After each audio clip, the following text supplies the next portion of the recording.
I'll start. I'm Deborah Puette. I am based in LA, and I'm the writer-director of the short film Such a Pretty Girl. Hello, my name is Tajo Hurrle. I'm from Germany, and I'm the writer and director of the short film Cistem. Hi, everybody. I'm Zach. I'm from Montreal, Canada, and I'm the director and the writer of Anyway, je peux assis in French, but Anyway, I is sitting in English. I'm Allie. I'm based in New York. I wrote, executive produced, and acted in Church Girl. Hello, everyone. I'm Rain Valdez. I am the director for the TV pilot One for the Team.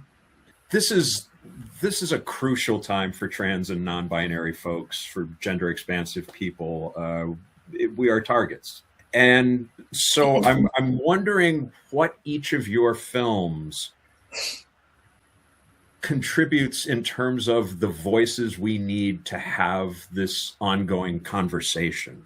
Such a Pretty Girl actually centers the mother of a child who is questioning their gender, who's at the very beginning of that journey.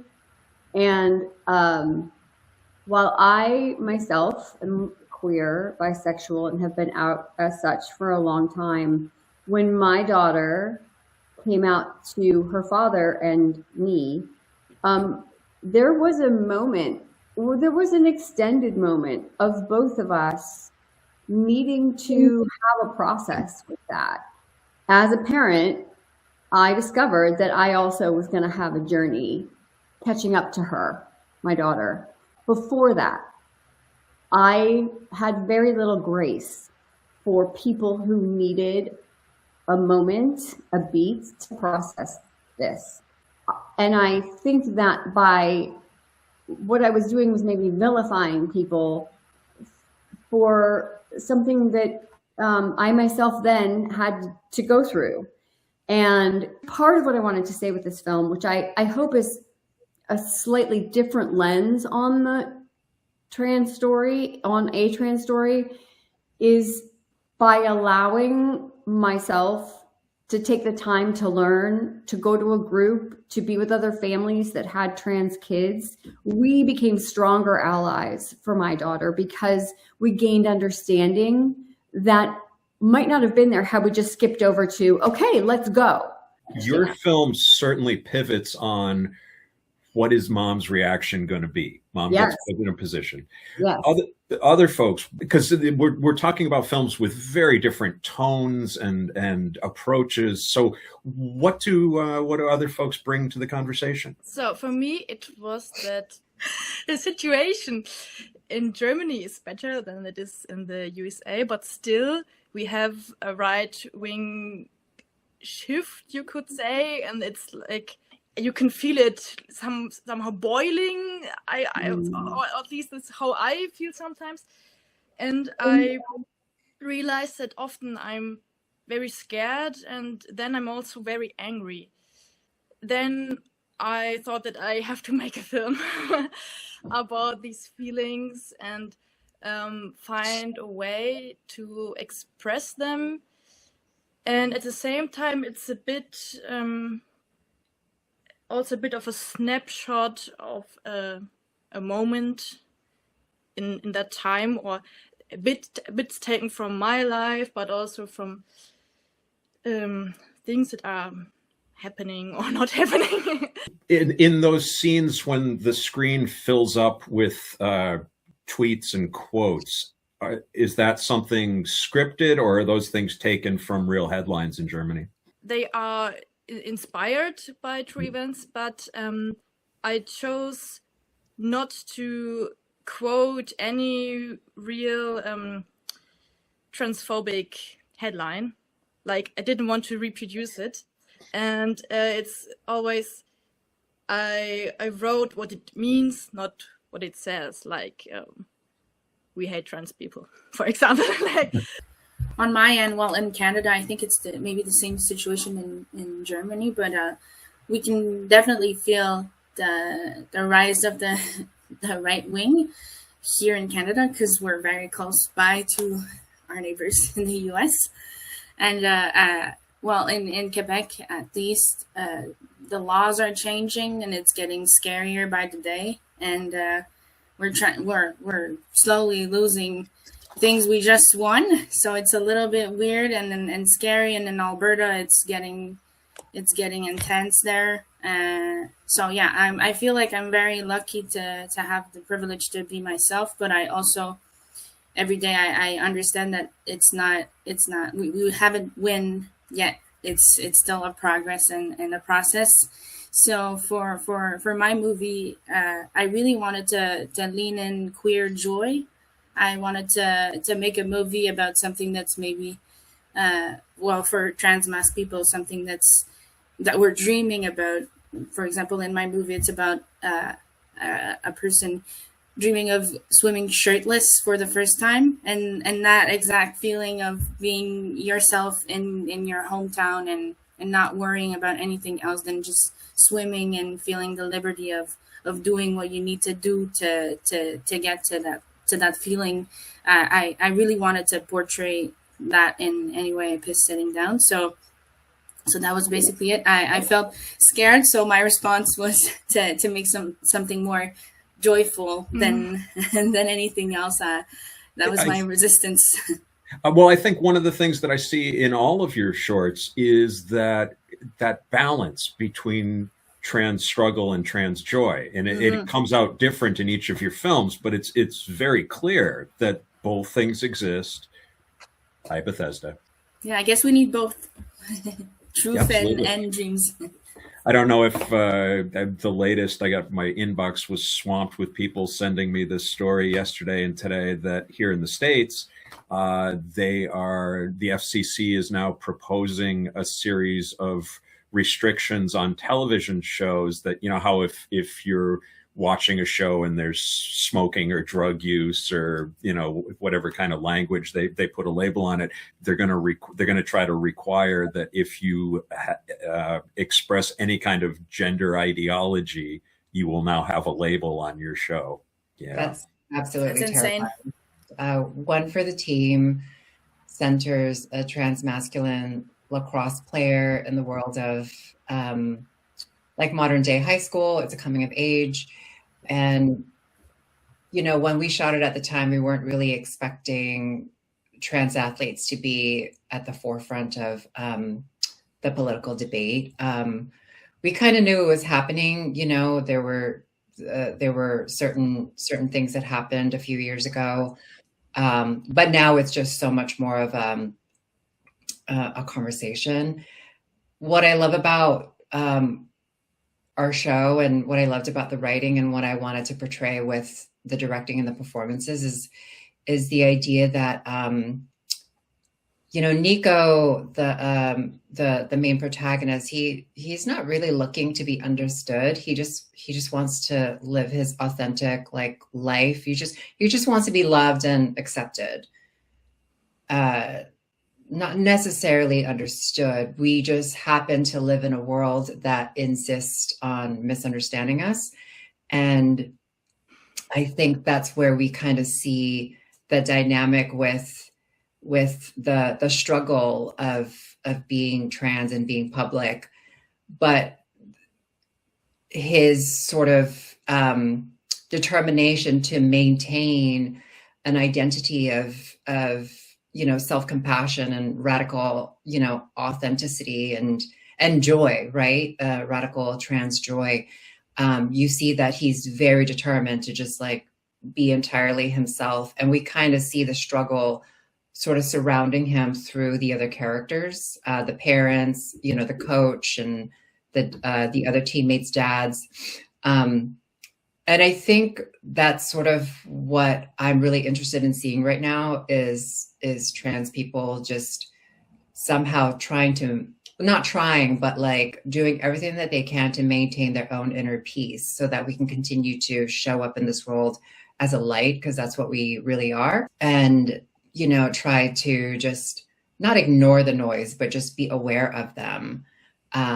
But let our light sort of, you know, be what guides us throughout. And that's what I love about One for the Team and why I got on board. And it's something that I continuously relate to as a, you know, public trans person, you know, when I'm in my private life, like nobody really cares about that necessarily, but then out in public, it's always something that I have to advocate for and represent, and you know, the struggle of like not letting it get to me and just try to maintain this self-compassion for myself and for our community, and radical authenticity, and just continue to show up. And I think Nico represents that, and I'm excited to see like how that unfolds, you know, throughout the season, and how the world continues to just make it very challenging for him. I found particularly in Nico's struggle how there's a queer community both in the old town and in the new town that he is welcomed into, and yet there's that yearning to be accepted on the team, that desire to want to have access to both worlds. I found that really powerful in this short. Yeah, thank you. And that's what Nico represents. He represents sort of the in-between worlds, and this constant sort of question of belonging, and, you know, trying to fit in as best as you can, but then realizing he's never really going to fully fit in because he sort of belongs to both, you know, right. And he has to decide how to show up in either of those worlds, and how that, you know, becomes true for him. Allie, church girl, you bring religion into the discussion. And for context, the film is called Church Girl, and it's about a Filipino lesbian, dating a Black non-binary person. Everything's going great until they realize, oh, we have very different thoughts on religion and faith. And it's kind of like, okay, is this a deal breaker, or is this something that we can work with, essentially? It's kind of like the problem of the film. But yeah, I really relate to what Zach mentioned in terms of joy is sort of this thing that feels like resistance in a way. I think our film is a rom-com, and I think what I was so interested in writing it and in producing it was showing these love interests who, you know, it's like an Asian American lesbian, a Black non-binary person. It's like, we don't see that dynamic represented, or those identities represented in rom-coms in the mainstream world. So I was like, why don't I just make it? And yeah, I think complicating that with this idea where the non-binary character, whose name is Taylor, is has a relationship to faith that for them is very positive and provides comfort, and is also rooted to their own cultural backgrounds. I think living in New York and being surrounded by such a diverse community, it's like, I see that a lot. It's like people of color are more likely at times I've found to have, you know, history with religion, sort of that kind of shaping the way they grew up. And it's this complicated weight that one always kind of carries of how that interacts with their queerness, basically.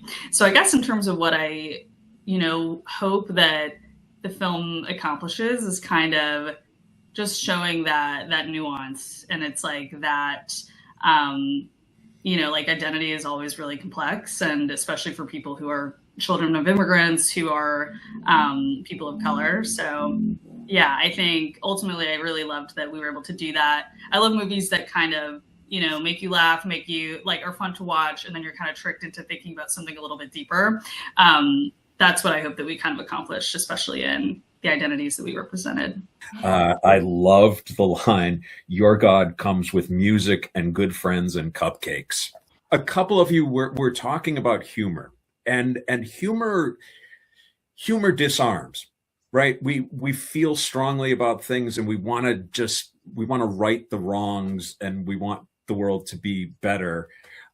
But the truth is that of an approach that incorporates humor, the audience drops their defenses and lets your message in. How do you do that? How do you structure your film in such a way that the message is embraced by both people in the community and folks who maybe need to be educated?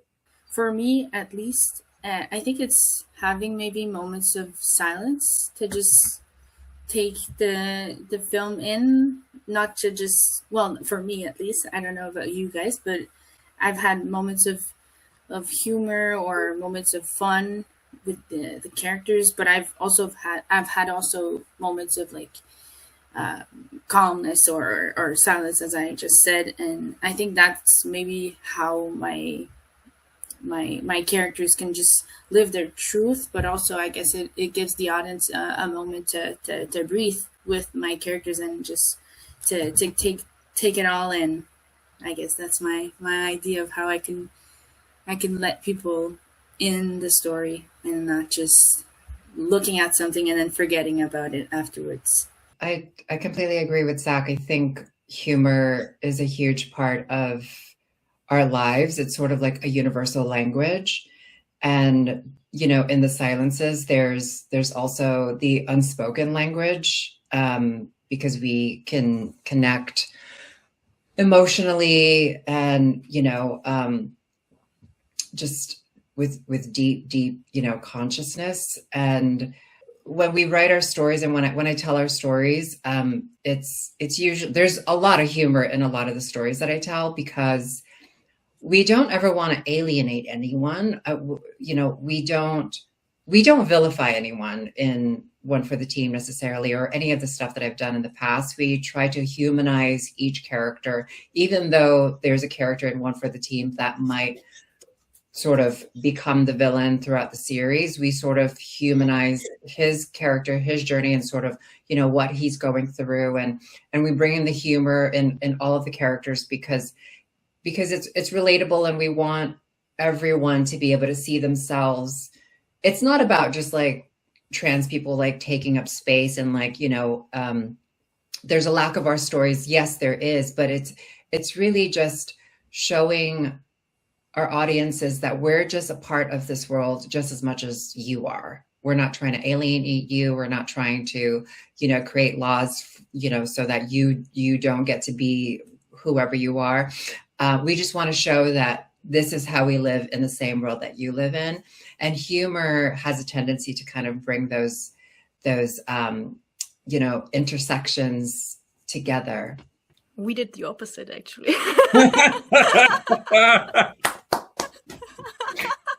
But you need to know that I also write a lot for children's TV, and I'm very glad that I can also write some queer stories there. That's very cool. We had the first non-binary character in German children's TV, partly written by me. And but there are some limitations, or I am told that I have to do it in a certain way, and that everybody has to be on board. And I was a bit annoyed by it. And then I said, this film I'm gonna make just for the trans and non-binary community first, and I don't really care if anybody else gets it. Everybody is very welcome to watch it, but I don't care as much about them. I very intentionally, this movie is not, and I mean this in the best way, this is not for trans people, this is not for allies, because that would be preaching to the choir. My movie, my father, who's not with us any longer, he never found a way to reconcile my daughter's transition. And he, as a result, lost out on knowing this incredibly bright, funny, beautiful, joy-filled being, right? He lost. My daughter's fine. My father's the one that lost. I wanted to make something in the hopes that somebody like my dad might see it and it could crack their heart open just at like the tiniest bit, just maybe make them open to understanding more. So I was absolutely targeting one audience. At the same time, this film is very much in honor of the children like my daughter and the parents like me and her dad. Depending on how aware you are, the film does or does not have a twist. There are a lot of people who see this film when it's not programmed, when it's not siloed in like trans LGBTQ. Yeah. There are a lot of people who see this film and don't see that turn coming. when we discover what we do about Finn. And that was very intentional. I think my father is someone who would watch this movie and think, well, why is she so upset? Oh, well, the dress has got her thinking about her mom, or, and that was this is like 2 films at once, I hope. I wanted people who don't think about trans people in and around and among us to realize that it's because they've got blinders on. It's because their vision is not open yet. So I was targeting those folks. And that's another method to do that, right? To bring somebody to a sort of a screeching halt. Yeah, and I really wanted the grandfather character, who is very loosely based on my own dad. I also wanted those of us on my side of the fence to understand, like, he is a product of decades and decades of swimming in the same water of patriarchy and heteronormity. And so he's not a bad person. He loves his family, but we can guess that after they're at church or whenever this conversation has to happen with him, he may have a hard time. I guess just around like accessibility to other audiences and what kind of folks have been talking about. I mean, like when I first wrote it, I was like, this is for the queers. This is for very much like something that I would like to see in sort of like filling a gap in media, in specifically like in a rom-com kind of like light watch sort of way. But I think kind of like broadly, what I hope it sort of achieves is for anyone, even if they don't have the lived experiences of the folks in the movie, anyone who has maybe had like a complicated relationship with religion or faith, or sort of this kind of like cultural inheritance that they might have. And yeah, I think my preferred way of dealing with that is always through comedy. So I think in terms of the dialogue, I tried to be, pretty economic with the words and some of the jokes. And I do think, when it kind of moves quickly that way, but people are also discussing topics that might be a little heavier. I think it kind of like allows you to access that in a more natural way. So yeah, that's always my objective with dialogue and comedy. Well, thank you all very much for your time today. I hope you get a chance to see one another's films, because I think you come in with an informed eye that, and maybe dialogues could be started. Thank you, Claire. Thank you. Thank you.